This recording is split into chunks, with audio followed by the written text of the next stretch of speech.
AK Abhilash നമുക്കിപ്പം ഒരിക്കൽ കൂടി ചേരുന്നുണ്ട്. AK അഭിലാഷ് ഇപ്പോൾ ഷിരൂരിൽ ഈ സ്ഥലത്തുണ്ട്.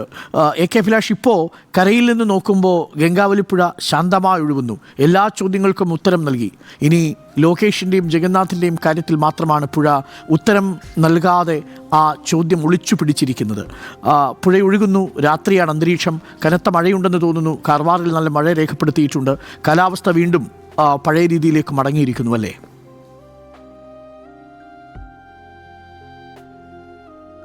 ഡോക്ടർ അരുൺകുമാർ, ഇപ്പോൾ ഈ ഗംഗാവലിപ്പുഴയിൽ ഈ ദുരന്ത മേഖലയിൽ ഞാനും എൻ്റെ വീഡിയോ ജേർണലിസ്റ്റ് ഷനിൽ കണ്ണനും അതോടൊപ്പം തന്നെ എൻ്റെ ഇവിടെ എത്തിച്ച ഷംജിത്തും ഈ 3 പേർ മാത്രമാണുള്ളത്.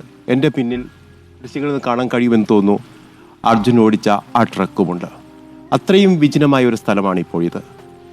നമ്മളിവിടെ എത്തുമ്പോൾ ഉണ്ടായിരുന്ന ഒരു വികാരം ഇപ്പോഴും ആ വികാര തള്ളിച്ചയിൽ തന്നെയാണ് ഇപ്പോഴും ഉള്ളത്.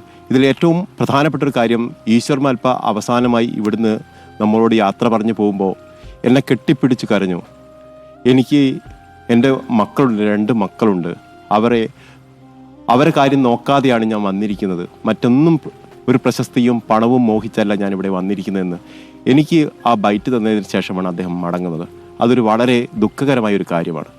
അതോടൊപ്പം തന്നെ പറയേണ്ടുന്ന മറ്റൊരു പ്രധാനപ്പെട്ട കാര്യം എന്ന് പറയുന്നത്, ഇവിടെ നമ്മൾ ഈ വാർത്താ ശേഖരണത്തിനായി വരുമ്പോൾ പോലീസ് നമ്മെ തടയും. അതോടൊപ്പം തന്നെ നമ്മൾ ഈ പുഴയുടെ മറുഭാഗത്ത് ഏതാണ്ട് 37 കിലോമീറ്ററോളം ചുറ്റി വേണം മറുഭാഗത്തെത്താൻ.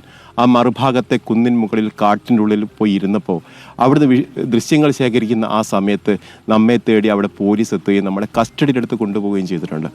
അപ്പോഴും നമ്മൾ ഓർത്തത് ഇത് അർജുന് വേണ്ടിയാണ്, അർജുനെ രക്ഷപ്പെടുത്തുന്നതിന് വേണ്ടിയാണ്. ഇവിടെ ഭരണകൂടം എന്തൊക്കെയാണ് ഒളിക്കാൻ ശ്രമിച്ചതെന്ന കാര്യത്തിൽ ഇപ്പോഴും നമുക്ക് വ്യക്തതയില്ല. അത് എന്തിന്റെ ആവശ്യമായിരുന്നു എന്ന കാര്യത്തിൽ ഗംഗാവലിയുടെ പുഴയിലെ നിഗൂഢത പോലെ ബാക്കിയാവുന്നു AK അഭിലാഷ്.